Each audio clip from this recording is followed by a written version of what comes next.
This is Warren Buffett, one of the richest people in the world, thanks to the company he runs, Berkshire Hathaway.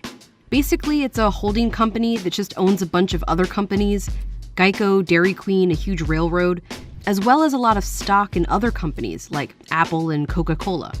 So when those companies do well and their stock goes up, Berkshire Hathaway stock goes up.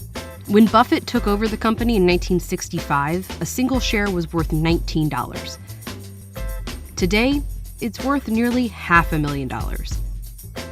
Buffett owns nearly 240,000 of these shares. This is where his wealth is. But as he's been known for pointing out, Warren Buffett still pays a lower tax rate than his secretary. She pays at twice the rate I pay. I think that's outrageous. That's because they pay different types of taxes. His secretary pays income taxes on her salary, but Buffett mainly pays capital gains taxes on his sold stock, and that's taxed at nearly half the rate. The wealthy are definitely undertaxed.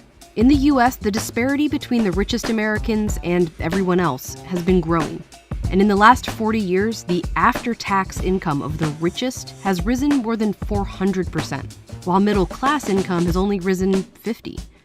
The way these people make money is very different than the way these people make money. And they're not taxed the same.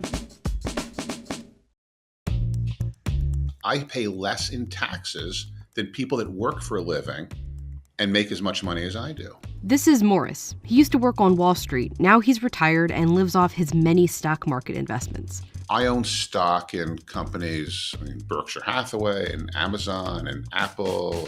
He's a pretty typical one-percenter, except that he spends his money advocating for rich people like him to be taxed more. I want to live in a country filled with a middle class of people who can all afford to shop in our businesses. Most people have a normal job. They get a paycheck and pay income tax, ranging from 10 to 37%. But people like Morris, they make a lot of their income from investments, generally stocks and real estate.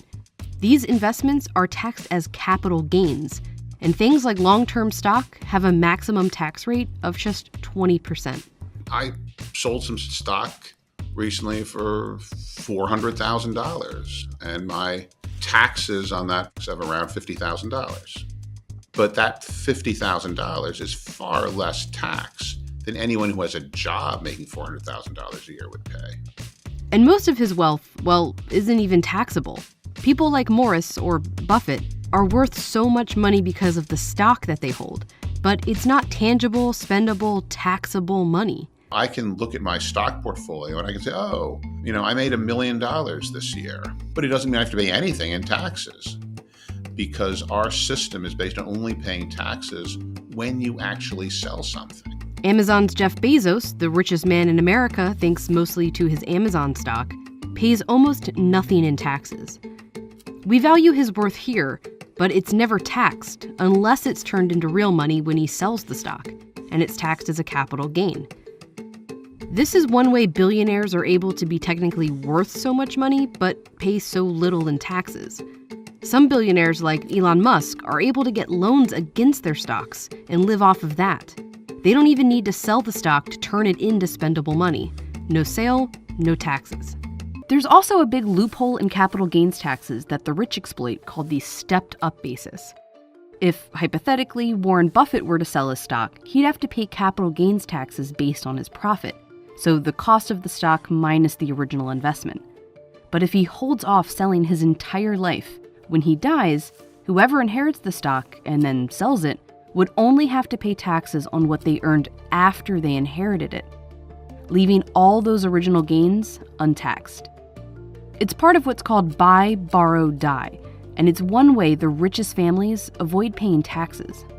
It's this system and the fact that most taxable capital gains are going to the top 1% that lawmakers see changing the capital gains tax as an easy way to tax the rich. President Biden has proposed closing that stepped-up loophole and increasing the maximum tax rate from 20% to 39.6%, but just for people making more than $1 million a year. Critics argue that it may discourage people from investing in the stock market, or that current millionaires would just sell less stock. But it would bring in more tax revenue, from more conservative estimates of $200 billion over 10 years to double that. It would also mean Buffett would pay a closer tax rate to his secretary. But this pile of unrealized money still goes untaxed. There's a lot of things we could do to make the system more fair. We could have taxes on wealth. We could have taxes on gains in the stock market. Most Americans are bothered that wealthy people don't pay their fair share, and changing capital gains taxes wouldn't be the whole solution, but advocates argue it would be an easy place to start. Our system is making the rich get richer and richer and richer, and everyone else just not.